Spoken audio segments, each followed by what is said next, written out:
خطاهای شناختی اثر دانینگ کروگر. چرا میزان توانایی ما را درست درک نمی‌کنیم؟ در سال 1999 دو روانشناس آمریکایی به نام دیوید دانینگ و جاستین کروگر نوعی خطای شناختی را شناسایی کردند که به نام خودشان ثبت شد. بر اساس این خطای شناختی، زمانی که فرد درباره موضوعی کم می‌داند، تمایل دارد فکر کند زیاد می‌داند. به عبارت دیگر، در این خطا هرچه فرد کمتر بداند، توانایی‌اش را بیشتر برآورد می‌کند.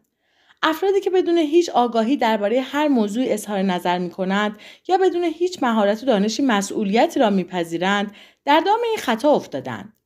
این خطا به خاطر شکاف بین توانایی واقعی و توانایی ادراکی شکل می‌گیرد که باعث می‌شود فرد شانس موفقیتش را بیش از حد تخمین بزند. زمانی که ما درباره موضوعی چیزی نمی‌دانیم، اظهار نظر نمی‌کنیم، چون نمی‌دانیم از کجا باید شروع کنیم. اما به محض اینکه اطلاعات کمی درباره آن موضوع به دست می‌آوریم، اعتماد به نفستان سر به فلک می‌کشد و باور داریم بیش از حد می‌دانیم و تصور می‌کنیم در این زمینه صاحب نظریم. هرچه بیشتر مهارت و دانش کسب کنید، کم کم متوجه می‌شوید چیزی نمی‌دانید و اعتماد به نفستان کاهش می‌یابد. بعد از اینکه مهارت‌های واقعیتان گسترش می‌یابد، دوباره اعتماد به نفستان بیشتر می‌شود، اما این بار به دلایل منطقی. برای اینکه فاصله داناییتان را با دانش واقعی تشخیص دهید، تصور کنید شما یک طرف رودخانه ایستاده اید و هدفتان آن طرف رودخانه است. اگر شما هیچ اطلاعاتی درباره خطرات آب نداشته باشید، با مشکلات زیادی مواجه می‌شوید، چون تمایل دارید به آب بزنید تا به هدفتان برسید. اما اگر از خطرات آب آگاه باشید، با احتیاط عمل می‌کنید و عاقلانه به آن طرف رودخانه می‌رسید. اثر دانینگ کروگر باعث می شود انگیزه افراد باسواد و با تجربه در جامعه یا در گروه کاهش یابد. وقتی که افراد بیسواد و ناآگاه تصمیم می گیرند یا مسئولیتی را می پذیرند، کارایی سازمان یا شرکت به طور قابل توجهی کاهش می یابد. عملکرد ضعیف تصمیم گیرندگان بی تجربه و بیسواد از ناآگاهی و از نادانی خود نشأت می گیرد. پدیده‌ای که دانینگ و کروگر آن را بار دو جانبه نامگذاری کردند.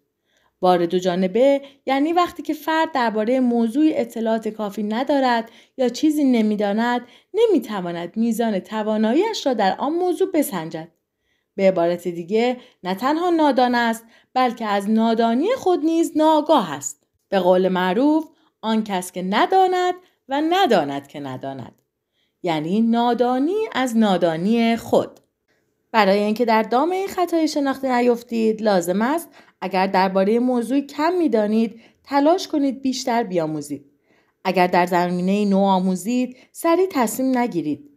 ابتدا عمق آب را اندازه بگیرید، سپس داخل آن شوید تا غرق نشوید. از افراد با تجربه و آگاه سوال کنید. بهترین راه برای مقابله با این خطای شناختی گفتگو با شخصی است که تجربه و دانش زیادی درباره موضوع دارد. یک گفتگوی ساده 30 دقیقه‌ای با یک کارشناس به شما کمک می‌کند تا میزان دانشتان را بسنجید. از دیگران درباره تواناییتان نظرخواهی کنید و بازخورد بگیرید. سعی کنید برای بازخورد از افراد با تجربه و منصف سوال کنید. اگر عالی باشید به شما میگویند. اگر خیلی بد باشید ممکن است به شما بازخورد واقعی بدهند یا ندهند. بستگی به فردی دارد که از او سوال می‌کنید. به پیامدهای شکستتان بیاندیشید. شما نمی‌توانید قبل از تمرین راه رفتن بدوید. یک ضرب المثل قدیمی است که میگوید وقتی که با یک احمق بحث می‌کنید، ابتدا مطمئن شوید او هم با یک احمق بحث نمی‌کند.